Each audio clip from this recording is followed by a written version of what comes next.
દર્શક મિત્રો, આજે જરૂર કાર્યક્રમમાં ચર્ચા વિચારણા કરવા જવું છે એક સૌથી મહત્વના મુદ્દાને લઈને.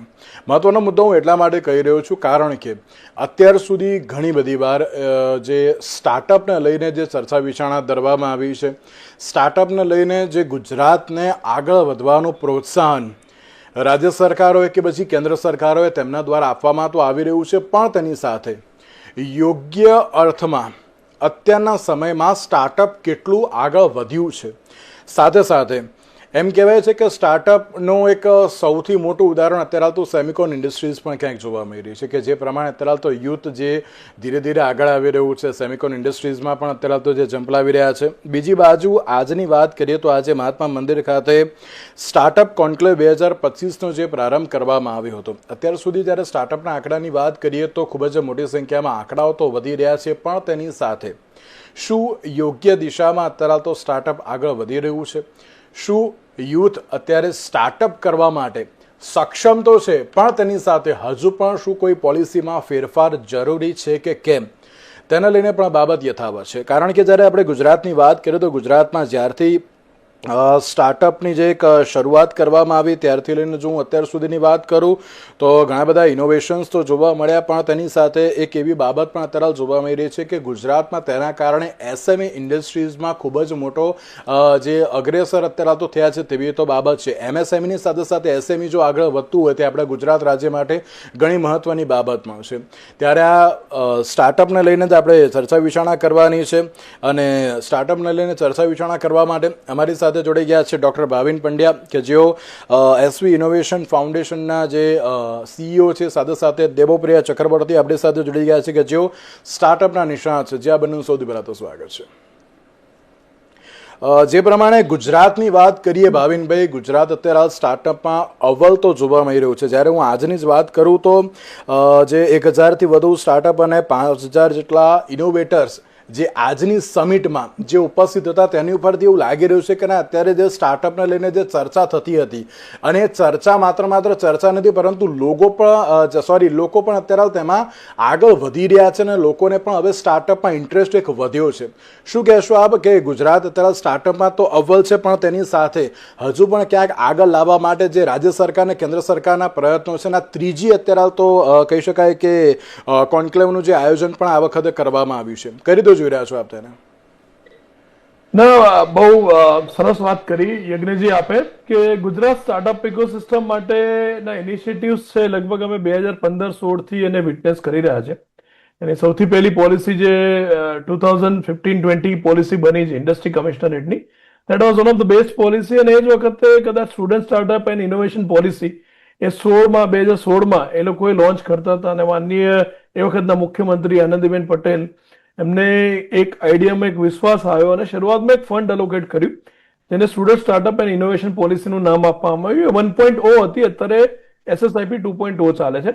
ઇન્ડસ્ટ્રી કમિશનરેટમાં એ વખતે 2016-20માં પોલિસીમાં 10 લાખ રૂપિયા પ્રોટોટાઇપ ડેવલપમેન્ટ કરવા માટે અને 10 લાખ માર્કેટિંગ અલાઉન્સ માટે. એટલે તમે વિચાર કરો 2016માં 20 લાખ રૂપિયા સીડ તરીકે મળતા હતા એક સ્ટાર્ટઅપને, જે પછી અત્યારે એને બીજા વર્ઝન એટલે જે 2025ની પોલિસી થઈ એ 2025ની પોલિસીમાં 30 લાખ રૂપિયા સુધી કરવામાં આવ્યું. એટલે 30 લાખ રૂપિયા સુધી સીડ મની એક સ્ટાર્ટઅપને મળે જો એનો પ્રોટોટાઇપ પ્રૂવન હોય તો. અને આ બધું કરતા પણ ગુજરાતને એક વધારે આ બે કરતા પણ એક વધારે ફાયદો થયો છે સ્ટાર્ટઅપ ઇન્ડિયા સીડ ફંડ સ્કીમનો.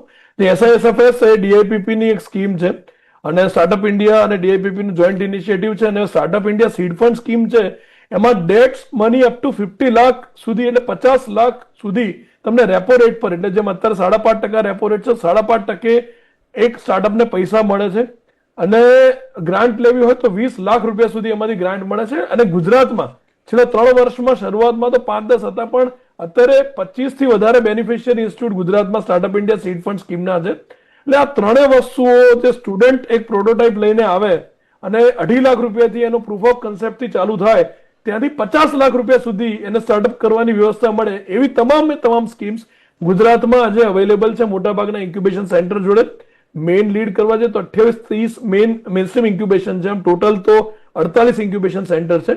તમામ અમદાવાદની જે યુનિવર્સિટી એજ્યુકેશન કેમ્પસીસ છે બધા જોડે ઇન્ક્યુબેશન સેન્ટર છે.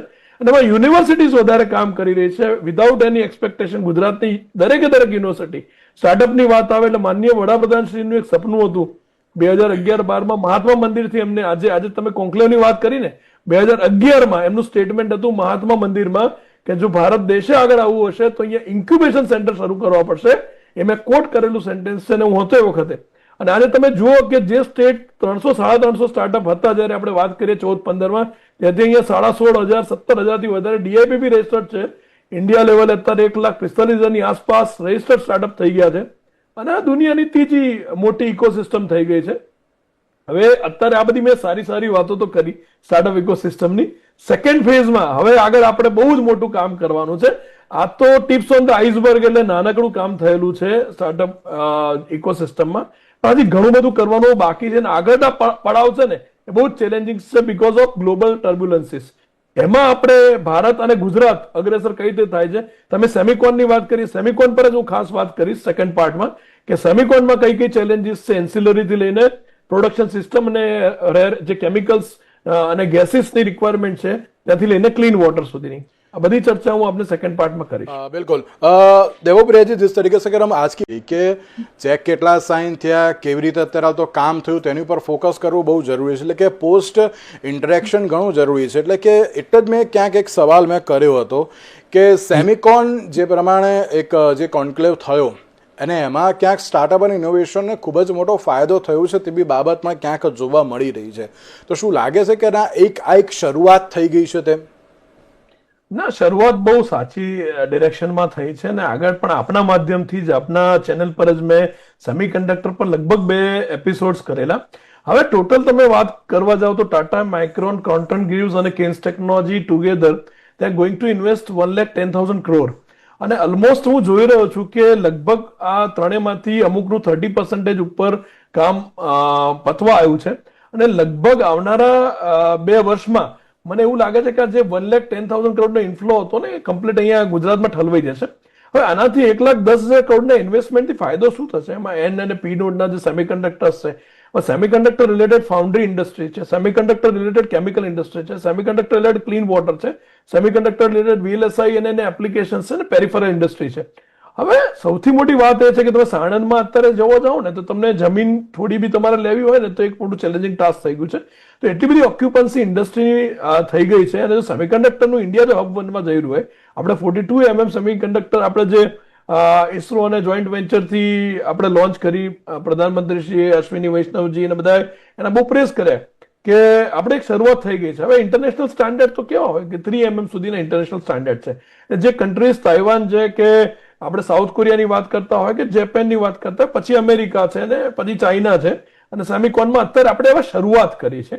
તો આ શરૂઆતને એક પ્રોપર વેગ મળી રહે એના માટે એક સપોર્ટિંગ ગુજરાત જ એવું એક સ્ટેટ છે કે જેને સેમિકન્ડક્ટર પોલિસી બનાવી એને ધોલેરા માટે એની સ્પેસિફિક જગ્યા રાખી સ્પેશિયલ ઇન્વેસ્ટમેન્ટ રિજિયનમાં અને એનું કામ થઈ રહ્યું છે. એટલે આવા વાળા ચેલેન્જીસ હવે એ જ છે કે મેનપાવરની દ્રષ્ટિએ જોવા જઈએ તો હવે ગુજરાતને તૈયાર થવું પડશે. અત્યારે બીજી એક વાત કરી, દેવપ્રિયાજીએ વાત કરી કે કલ્ચર, તો બીજું એક સારું કલ્ચર એ ડેવલપ થઈ રહ્યું છે કે હવે 40-50 લાખનું ફંડથી પ્રોટોટાઇપ બનાવે ને તો જે પહેલા 1.5 થી 2 કરોડની ટિકિટ સાઇઝમાં ઇન્વેસ્ટર મળવા બહુ અઘરા હતા, જેને અમે વેલ્યુ ઓફ ડેથ કહીએ સ્ટાર્ટઅપ માટે, તો એ 1.5 થી 2 કરોડના ઇન્વેસ્ટર ગુજરાતમાં મળતા જ નતા.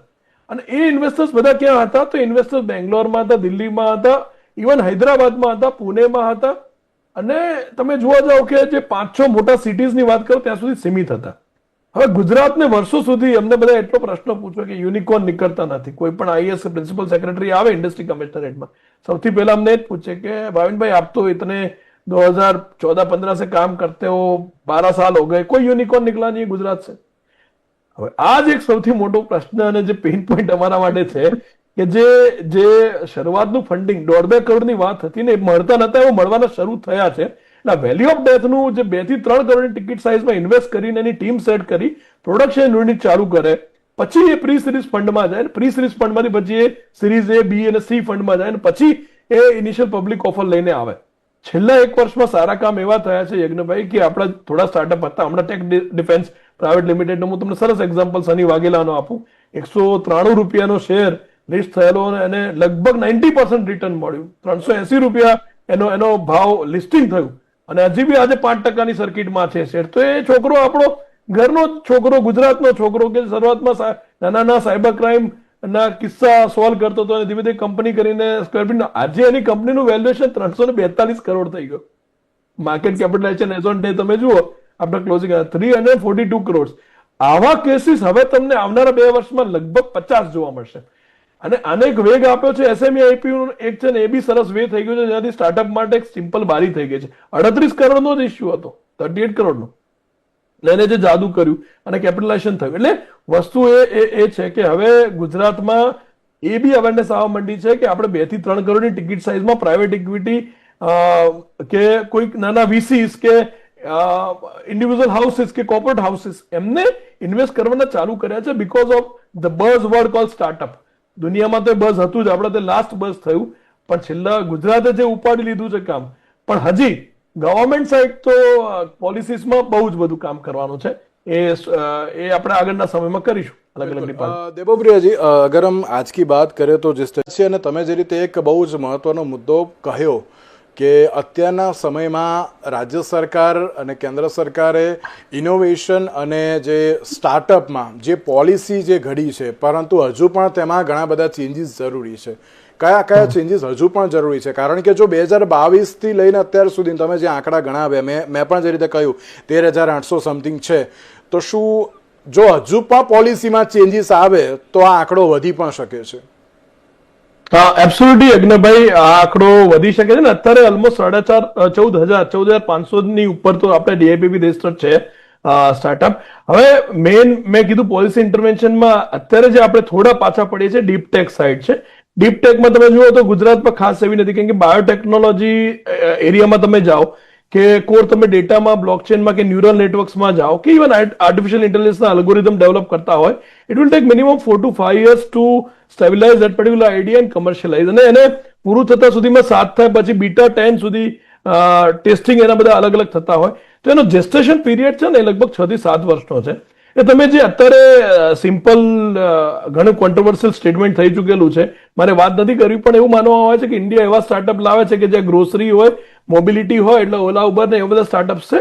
તો એ જો આપણે એક વાત કરીએ અને કોન્ટેક્સમાં જે આગળ જવું હોય તો આપણે ડીપ ટેકમાં કામ કરવું હોય તો બાયોટેકમાં આપણી સ્ટ્રેન્થ છે, જેમાં કેન્સરથી લઈને આપણે એગ્રીકલ્ચર સુધીના જીએમઓ એટલે જેનેટિકલી મોડિફાઈડ ઓર્ગેનિઝમ્સ, જીએમઓ કરીને આપણે એગ્રીકલ્ચરમાં એટલા બધા કામ કરી શકીએ છીએ. અત્યારે આપણા ત્યાં જેવા સંશોધન થયા છે કે કેન્સર સેલ્સને કંટ્રોલ કરી શકીએ છીએ. એન્ટી એજિંગ ડીએનએ બી આઈડેન્ટિફાઈ થઈ ગયા છે. આપણા ડીઆઈસીટીના પ્રોફેસર ડોક્ટર મનીષ ગુપ્તાને કામ કરે છે DNA way of storing the data. એટલે ડેટા એટલો બધો દરરોજ એવું થાય છે કે બિલિયન્સ ઓફ જીબીમાં ડેટા ડેઈલી હવે કલેક્ટ થાય છે, એનું સ્ટોર ક્યાં કરીશું? અને ક્લાઉડ્સના ઇસ્યુ છે, તો ઘણા બધા આ બધા ઇસ્યુઝ છે ને, એને જસ્ટેશન પીરિયડ વધારવું જોઈએ. એટલે સરકારે એક ડીપ ટેક પોલિસી લાવવી જોઈએ. અમે Council for Scientific and Industry Research CSIR-માં પણ લાસ્ટ જ્યારે વાઇબ્રન્ટ ગુજરાત સ્ટાર્ટઅપ સમિટ કરી હતી એમાં વાત કરી હતી અને એનું પણ સેશન રાખેલું હતું. એનું પોલિસી મેકિંગ પણ થઈ રહ્યું છે, હજી લોન્ચ ટૂંક જ સમયમાં થશે.